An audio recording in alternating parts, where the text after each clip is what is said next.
Hello, my loves. How are you doing? I hope you're having a beautiful day. So I want to tell you a story. I learned about 3 different types of tramps just this week. There's leather tramps, and those are people that hitchhike, and leather is like the leather on their shoes. There's rubber tramps, which are bikers and people like myself who just live on the road. And then there are train tramps, which we've all heard of. But they don't call themselves train tramps. There's another word, rail, I think, rail tramps. So anyway, I'm a rubber tramp, and I picked up a couple of leather tramps the other day, and we had a most delightful conversations. So many conversations, so many topics. They both happen to believe that the planet is flat and oblong, kind of like a cookie. And so they explained to me why they thought that, and there was a lot of, for them, irrefutable truth in the Bible that tells them that it's flat. And I'm not convinced by any means. I believe the world is a big round ball, but it was interesting, and they were able to talk to me without judgment and without prejudice. I'm like, and they were so sweet. They're like, "Hey, can I ask you a question?" I'm like, "Of course, that's what we're doing here." And we talked about so much stuff, and they were so interesting. They both had really traumatic stories. Hers way more than his.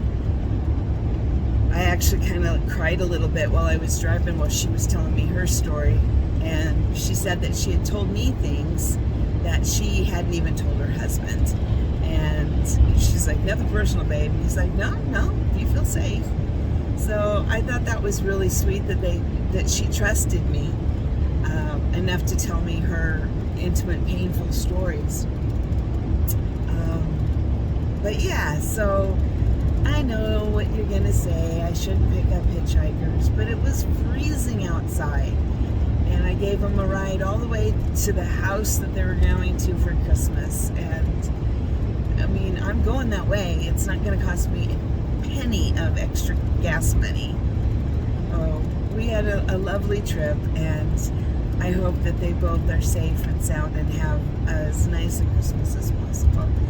We exchanged phone numbers, so maybe we can keep in touch. It was just really sweet. So my takeaway on this is you don't know who you're going to meet. You don't know who's out there until you meet them. And just being kind is so huge. They're like, "Why did you stop and pick us up?" And I'm like, "Because it's cold." In fact, when I first pulled over, it was just the gal and her puppy, and her husband was down in a building at a gas station trying to keep warm because it's freaking cold outside. And so of course I waited for him. It's like 3 extra minutes, big deal. And at first, because I had my truck all suited for me and my dog, I was like, "Well, just pop in the back. There's lots of room in that," because they have backpacks and all that stuff. And then I drove like an hour, and I pulled over. I said, "I, in good conscience, can do this no longer. We have to rearrange the front." So we put a lot of my stuff in the back of my pickup, which I didn't really want to do because I've got some computers and other things, and I didn't want them to freeze. But I would much rather my computer freeze than these people. They were so kind and so polite and so gracious. And I'm like, "I'm gonna stop and get some water. Do you need anything?" And they're like, No, we're fine. I'm like, "No, seriously, what can I get you?" And it was just being kind. Be kind to each other. You don't have to pick up every hitchhiker that you see. That was only the second group of people I'd given a ride to in months. Earlier this summer, I took a gentleman from Glens Ferry to Ontario because he was hitchhiking on the road. The cops brought him into town and said he can't hitchhike, and he was stranded in Glens Ferry.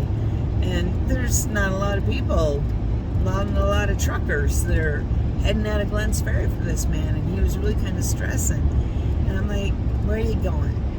"Okay, well, it just so happens I have to go that direction." So I put him in my truck and we drove to Ontario, and I dropped him off at the truck stop, turned around and came back. And, again, he and I had a lovely conversation. But I've always felt safe. I think, of course, I'm not a good judge of romantic characters, but your personality and your character, I can feel that. And if they were at all scary, at all intimidating to me, I don't have to offer them a ride. But there was this little bundle on the side of the road, and I pulled over. I didn't know what gender they were. I didn't even see the dog to begin with. I just saw this bundle of clothing, and I'm like, no, I can't leave him there. And I'm really glad I didn't, because I've made some new friends, and we're going to keep in touch.